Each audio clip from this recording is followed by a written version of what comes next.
MS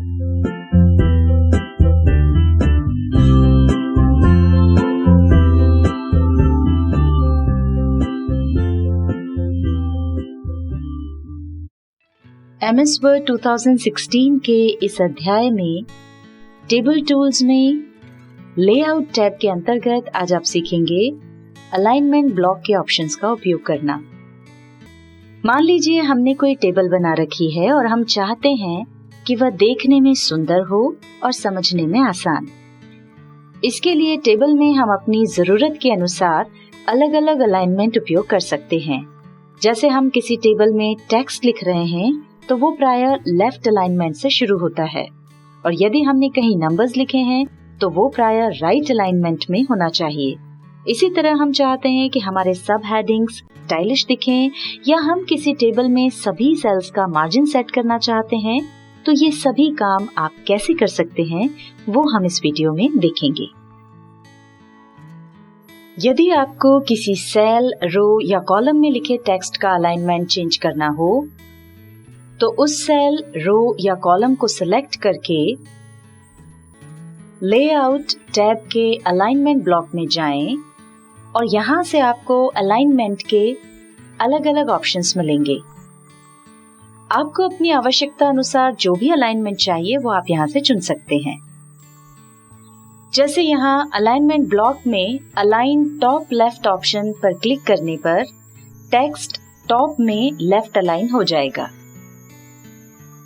इस तरह से अलाइन टॉप सेंटर चुनने पर टेक्स्ट टॉप में सेंटर अलाइन हो जाएगा।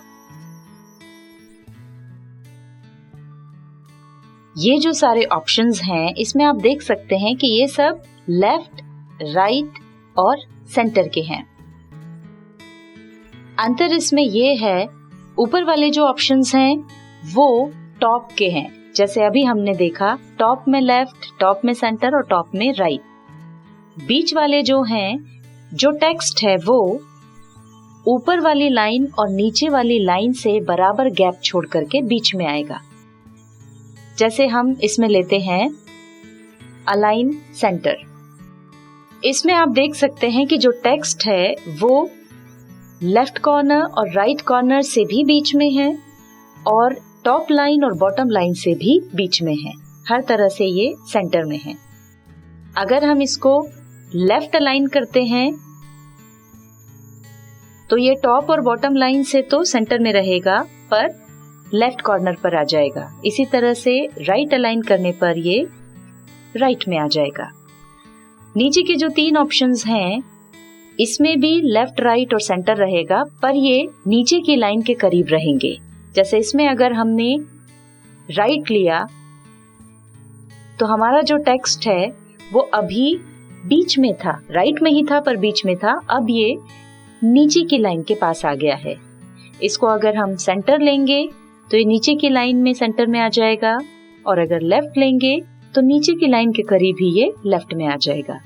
तो इस तरह से आपके पास ये अलग अलग ऑप्शंस हैं टेक्स्ट को अलाइन करने के।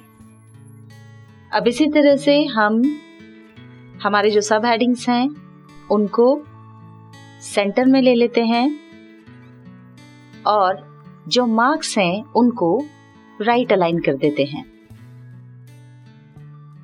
नाम तो ऑलरेडी लेफ्ट अलाइनमेंट में है ही। अब ये देखिए, ये हमारी जो पूरी टेबल है वो प्रॉपर हो गई है।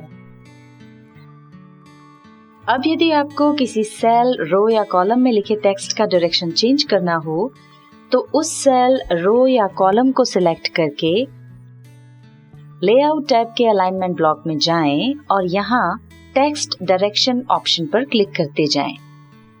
ये देखिए, टेक्स्ट वर्टिकल पोजीशन में आ गया है। इसी तरह अगर आप दोबारा क्लिक करेंगे तो टेक्स्ट का डायरेक्शन चेंज हो जाएगा। यहाँ पर हमने जो हेडिंग है उनका फॉन्ट बदल दिया था ताकि आप इसको अच्छे से देख सकें। इनमें से जो भी डायरेक्शन आपको पसंद आए वो आप सिलेक्ट कर सकते हैं। जिस तरह से हम पेज मार्जिन सेट करते हैं, जिसमें कि हम ये सेट करते हैं कि पेज के टॉप में कितनी जगह छूटनी चाहिए, बॉटम में कितनी जगह छूटनी चाहिए, लेफ्ट और राइट में कितनी जगह छूटनी चाहिए, और उसके बाद जब हम टाइप करते हैं तो अपने आप सिस्टम जो है वो उतनी जगह छोड़ करके टेक्स्ट लिखना शुरू करता है।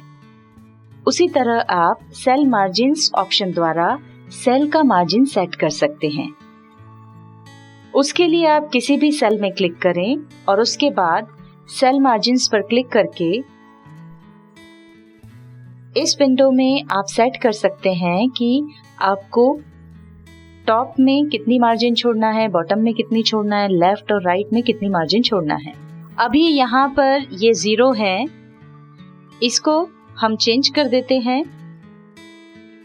हमको जो भी सेल मार्जिन सेट करनी है वो हम यहाँ पर सेट कर देते हैं।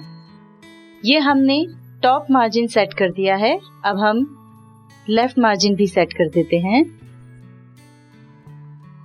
यहाँ से हमने लेफ्ट वाला मार्जिन जो है वो बढ़ा दिया है, और जो भी हमको सेटिंग करना है वो करने के बाद अब हम ओके पर क्लिक कर देंगे।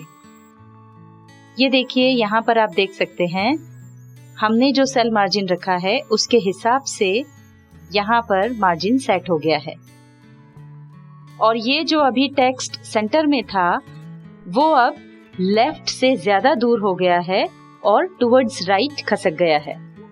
ये जो सबसे ऊपर हेडिंग वाला सेल है, ये भी यहाँ पर जो मार्क्स टेबल हेडिंग डली है ये सेंटर में था, पर अभी आप देख सकते हैं चूंकि हमने सेल मार्जिन में टॉप मार्जिन भी सेट किया है इसलिए थोड़ा सा नीचे की तरफ नजर आ रहा है।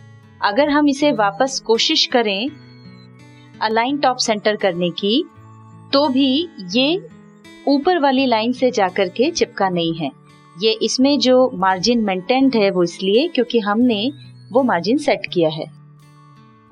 इसी तरह से अगर हम इसको लेफ्ट अलाइन करने की कोशिश करेंगे तो भी जितना हमने लेफ्ट में मार्जिन सेट किया है उतना मार्जिन ये छोड़ेगा, ये पूरा लेफ्ट वाली लाइन पर जाकर के नहीं चिपकेगा।